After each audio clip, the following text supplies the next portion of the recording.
діни оңалту бағыты бұл белгілі бір химиялық операция жүргізу емес.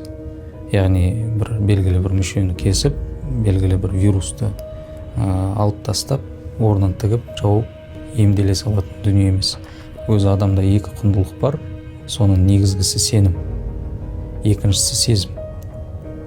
Екеуінде орта тұсын ұстанылмаса, адамды белгілі бір құрдым қалып келеді, зардабын тигізеді.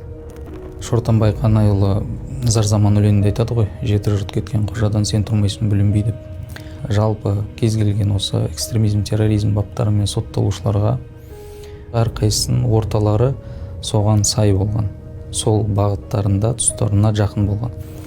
Мына экстремизм, терроризм баптарына байланысты жару мәселесі, ату, өлтіру мәселесі, бұның барлығы діндегі белгілі бір мәтіндерді дұрыс түсінбеуден, өз мүдделерінде пайдалануларынан, оларға ең алдымен сенім мәселесінде білімнің жетіспеушілігі, екінші тұрғыдан белгілі бір сезімнің қажеттілігі.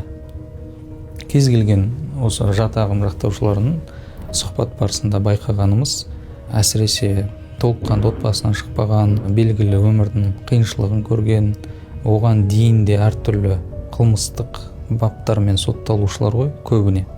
Жұмыс оңай емес, белгілі сенімді өзгерту оңай емес. Адамның сенімі өзгеруі ол өте үлкен уақытты және ең алдымен өзінің өзгеруге деген бір ниеті болу қажет.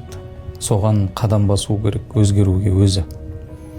Мүмкін мамандар осы тұста сол жолға психологиялық тұрғыда, діни тұрғыдан кейбір бір ішкі сезімдермен жұмыс жүргізіп отырып, соған ықтималдылығы артып, пайдасын тигізуі мүмкін.